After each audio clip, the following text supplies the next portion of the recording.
जय श्री राम दोस्तों, मैं कल्याण भगत स्वागत करता हूं आपका अम्बे कल्याण चैनल पर। दोस्तों, जब हम भगवान यानी ईश्वर की कृपा की बात करते हैं तो सामान्यतः हमारे मन में यही आता है कि जब हम पर ईश्वर की कृपा होगी तो हमें धन, स्वास्थ्य, सफलता या सुख की प्राप्ति होगी। लेकिन दोस्तों, वास्तव में ईश्वर की कृपा की शुरुआत इससे कहीं अधिक गहराई वाली होती है। तो दोस्तों, आज की वीडियो का हमारा टॉपिक है कि जब भगवान यानी ईश्वर किसी व्यक्ति पर कृपा करते हैं तो सबसे पहले उस व्यक्ति के साथ क्या करते हैं, यानी उस व्यक्ति के जीवन में क्या क्या परिवर्तन होने लगते हैं। दोस्तों, इस प्रश्न का उत्तर हमें वेदों, पुराणों और हमारे महान संतों की वाणी में भी मिलता है। तो दोस्तों, सबसे पहला अनुभव जो व्यक्ति को होता है वो है मोह माया, यानी ईश्वर उसकी अज्ञानता को तोड़कर मोह माया से व्यक्ति को दूर करता है।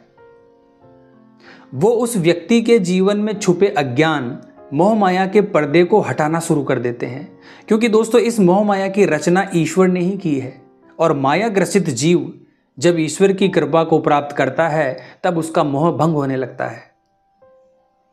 दोस्तों, अक्सर ये प्रक्रिया बहुत कष्टदायक प्रतीत होती है, क्योंकि हम जिन सांसारिक वस्तुओं से जुड़ाव रखते हैं, जैसे रिश्ते, नाते, धन, प्रतिष्ठा, मान सम्मान, इन सभी चीज़ों से ईश्वर धीरे धीरे हमारा मोह हटाने लगता है। अगला लक्षण है दोस्तों हमारे भीतर कई प्रश्नों का उठना। दोस्तों, जब किसी व्यक्ति पर ईश्वर की कृपा होती है तो कई बार उसके मन में कई प्रकार के प्रश्न उठते हैं। जैसे जब कृपा शुरू होती है तो व्यक्ति के मन में ये प्रश्न उठने लगता है कि मैं कौन हूं, मेरे इस जीवन का उद्देश्य क्या है, क्या ये दुनिया ही सब कुछ है, मृत्यु के बाद क्या होगा। इस प्रकार के प्रश्न व्यक्ति के मन में चलने लगते हैं। दोस्तों, ये प्रश्न अचानक नहीं आते, ये भगवान की ही कृपा का संकेत होता है कि अब तुम्हारा आत्मबोध का समय निकट आ गया है। दोस्तों, जिस व्यक्ति पर ईश्वर की कृपा होती है उसके भीतर धीरे धीरे वैराग्य का अंकुर फूटने लगता है। उसका किसी भी कार्य में मन नहीं लगता। वो सिर्फ चाहता है कि वो हर समय ईश्वर का भजन करता रहे, पूजा पाठ करता रहे, साधना करता रहे। दोस्तों, ईश्वर की कृपा प्राप्त होने के बाद व्यक्ति को इस धरती पर निवास करने वाले जीव जंतु, रिश्ते, नाते, परिवार, इन सभी चीज़ों का बोध होने लगता है। ईश्वर व्यक्ति को दिखाने लगते हैं कि संसार में सब कुछ क्षणिक मात्र है। जो चीजें पहले व्यक्ति को सुख देती थी वो चीजें अब व्यक्ति को फीकी लगने लगती है। मित्रता, रिश्ते, नाते, पैसा, ये सब कुछ होते हुए भी व्यक्ति को अंदर से एक खालीपन, एक बेचैनी महसूस होने लगती है। दोस्तों, ये खालीपन ये वास्तव में आत्मा की पुकार है, जो अब ईश्वर से जुड़ना चाहती है, उनसे मिलना चाहती है, उनमें समाना चाहती है। अगला संकेत है दोस्तों, जब ईश्वर की कृपा व्यक्ति को प्राप्त होती है तो व्यक्ति कुछ सत्संग, भजन, कीर्तन या धार्मिक ग्रंथों को पढ़ने में व्यक्ति को आनंद आने लगता है। दोस्तों, जिस व्यक्ति पर ईश्वर की कृपा होती है उसे अचानक से सत्संग अच्छा लगने लगता है, भक्ति की ओर उसका झुकाव होने लगता है। पहले जो बातें उसे निरर्थक लगती थी, जैसे भगवद गीता, रामायण, संतों की वाणी, अब उसे उनमें गहराई दिखने लगती है। इसके साथ ही दोस्तों, भगवान की जिस व्यक्ति पर कृपा करते हैं उसे आगे चलकर गुरु की प्राप्ति होती है, यानी ईश्वर उसको सद्गुरु से मिलवा ही देते हैं। इसके अलावा दोस्तों, कई बार ईश्वर की कृपा होने पर व्यक्ति की लाइफ में बहुत उतार चढ़ाव चालू हो जाते हैं। कई बार ईश्वर व्यक्ति के जीवन में बहुत बड़ा झटका देते हैं, जैसे नौकरी का छूट जाना, संबंध टूट जाना या लंबे समय तक बीमार हो जाना। इस प्रकार की घटना व्यक्ति के साथ घटती है। दोस्तों, उस समय हमें लगता है कि हमारा सब कुछ खत्म हो गया है, परंतु यही वो क्षण होता है जब व्यक्ति आत्मचिंतन में डूबता है और अपने भीतर के सत्य को पहचानने लगता है। दोस्तों, ये झटका वास्तव में ईश्वर की ही कृपा का संकेत होता है।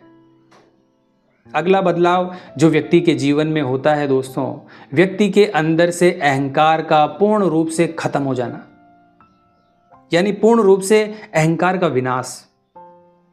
दोस्तों, व्यक्ति को उसकी असली ताकत का एहसास कराया जाता है। वो ये समझने लगता है कि वो किसी महान शक्ति के अधीन है, और इस प्रकार की नम्रता व्यक्ति की आत्मा की प्रगति में अत्यंत सहायक होती है, क्योंकि दोस्तों अहंकार का नाश ही आत्मा की गति की शुरुआत है। अगला अनुभव जो व्यक्ति को होता है दोस्तों, वो है व्यक्ति के अंदर आत्मज्ञान की शक्ति का विकसित होना। दोस्तों जब किसी व्यक्ति पर ईश्वर की कृपा होती है तब व्यक्ति का जीवन साधना, ध्यान, सेवा, पूजा, भक्ति और ज्ञान की ओर मुड़ने लगता है। अब वो केवल सांसारिक उपलब्धियों में ही सुख नहीं खोजता, बल्कि आत्मा और परमात्मा के मिलन को ही जीवन का लक्ष्य मानता है। दोस्तों जब हम कहते हैं कि भगवान ने हमारे ऊपर कृपा की है, तो ये कृपा पहले हमारे बाहरी जीवन में नहीं बल्कि हमारे भीतर शुरू होती है। यानी पहले हमारी सोच बदलती है, फिर हमारी दृष्टि बदलती है और अंत में हमारा जीवन रूपांतरित हो जाता है। इसीलिए दोस्तों जब जीवन में अस्थिरता, मोहभंग या दुख आने लगे या किसी प्रकार के आपके मन में प्रश्न उठने लगे, तो आपको बिल्कुल भी घबराना नहीं है। हो सकता है ये सब ईश्वर की कृपा का ही संकेत है। दोस्तों जैसे जैसे व्यक्ति पर ईश्वर की कृपा बढ़ती है, वैसे वैसे व्यक्ति का मन शांत होने लगता है, स्थिर होने लगता है। व्यक्ति हर परिस्थिति में समान रूप से व्यवहार करता है और अंत में उसकी भगवान से मिलने की जो यात्रा है, यानी आत्मा का परमात्मा में मिलन की जो यात्रा है, वो शुरू हो जाती है। दोस्तों कृपा का अर्थ ये नहीं है कि आपके जीवन में समस्याएं ही नहीं होगी, बल्कि अब आपको ईश्वर की कृपा से समस्याओं के पार जाने की दृष्टि और शक्ति मिल जाएगी। तो दोस्तों अब आप समझ गए होंगे कि जब व्यक्ति पर ईश्वर की कृपा होती है, व्यक्ति को ईश्वर का जब आशीर्वाद प्राप्त होता है, तो उसके जीवन में क्या क्या परिवर्तन होते हैं। तो आज की वीडियो में बस इतना ही दोस्तों। उम्मीद करता हूँ वीडियो आपको अच्छी लगी होगी। अगर अच्छी लगी है तो कमेंट बॉक्स में जय श्री राम अवश्य लिखें और हमारे चैनल को लाइक और सब्सक्राइब अवश्य करें। दोस्तों मिलते हैं इसी प्रकार की अगली वीडियो के माध्यम से। जय मां अम्बे, जय श्री कल्याण।